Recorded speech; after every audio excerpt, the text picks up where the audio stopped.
अस्सलामुअलैकुम viewers, elif के next आने वाली एपिसोड में आप देखने वाले हैं कि आलिया केनान को बता रही होगी कि तुम्हारे बाबा की अचानक डेथ के बाद मैंने बहुत मुश्किल से तुम लोगों को संभाला है। एक तरफ घर और दूसरी तरफ पूरी जमीन को भी मुझे ही देखना था। और फिर एक दिन मुझे एक फॉर्म रिसीव हुआ जिसमें लिखा हुआ था आपकी जमीन के नीचे एक सोने की कान है जिसकी मैंने बहुत हिफाजत की। और नेक्टेड को भी इस बारे में पता लग चुका था और जमीन पर जितने भी लोग थे उसने उन्हें पैसे देने शुरू कर दिए। और फिर मैं भी नेक्टेड के साथ ये काम मिलकर करने लगी कि जितने भी वहाँ लोग मौजूद हैं हम उन्हें वहां से हटा देते हैं और हम उस जमीन को आधा आधा कर लेंगे। फिलहाल वो जमीन हमारे हिस्से में नहीं थी और इस तरह वो हमारी जमीन का दुश्मन बन गया। और मैंने आज तक ये जमीन तुम लोगों के लिए संभाल कर रखी हुई थी और मैंने ये जमीन किसी को भी नहीं दी थी। केनान कहेगा अम्मी जान आपने ये बातें हमसे क्यों छुपा कर रखी हुई थी। और फिर हम सुल्ताना को देखेंगे जो आरजू को ऑर्डर दे रही होगी लेकिन आरजू उसका कोई ऑर्डर भी नहीं ले रही होती। और फिर सुल्ताना उसके पास आएगी और कहेगी कि मुझे तुम पर एक एहसान कर ही देना चाहिए, तुम्हें मुझे अपना पर्सनल सेक्रेटरी रख लेना चाहिए। और कहेगी कि आज से तुम मेरी पर्सनल सेक्रेटरी बनकर काम किया करोगी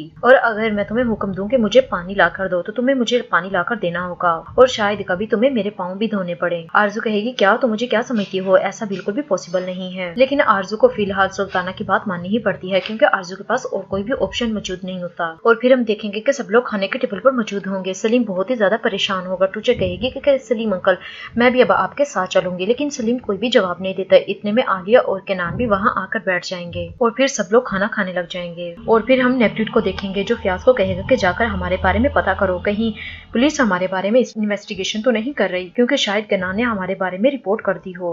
और फिर नेप्ट्यून कहेगा कि आने वाला वक्त हमारे लिए बहुत मुश्किल होने वाला है क्योंकि हमें बहुत सारे काम भी करने हैं और टाइम हमारे पास बहुत कम है। और फिर हम केनान और सलीम को देखेंगे जो टीवी लॉन में बैठे होंगे और सलीम एक टॉय लाकर देगा और कहेगा कि भाई जब आप परेशान बचपन में हुआ करते थे तो आप इससे खेला करते थे, चले मुझे बताएं कि आप और अम्मी के दरमियान क्या बहस हो रही थी। केनान कहेगा तुम मेरे भाई हो, अभी तुम फिलहाल इन चीजों से दूर रहो, तुम्हें अभी सिर्फ ज़ैनब का ख्याल रखना है, मैं हूं ना सब कुछ संभालने के लिए, अभी तुम सिर्फ ज़ैनब का ख्याल रखो। और फिर हम ज़ैनब को देखेंगे जो बहुत ज्यादा परेशान होगी और एपिक उसके पास आकर बैठ जाएगी और कहेगी कि ज़ैनब मैं जानती हूँ कि तुम हमारे घर के माहौल की वजह से बहुत परेशान हो लेकिन तुम फिक्र नहीं करो, ये हमेशा ऐसे नहीं रहेगा, बहुत जल्द हमारे हालात बेहतर हो जाएंगे और मैं जानती हूँ कि तुम अपनी स्माइल और मुस्कुराहट से सब कुछ चेंज कर दोगी। और फिर वहाँ एलिफ और टूचे दोनों खेल रही होंगी और एपी कहेगी इन दोनों को देखो, कुछ अरसे बाद तुम्हारे भी ऐसे ही दो बच्चे होंगे जो बहुत शरारती होंगे और खेल रहे होंगे और घर में शोर किया करेंगे। अम्मी कहेगी कि तो ये तो बहुत ही शरारती बच्चे हैं, बिल्कुल सलीम पर गए हैं।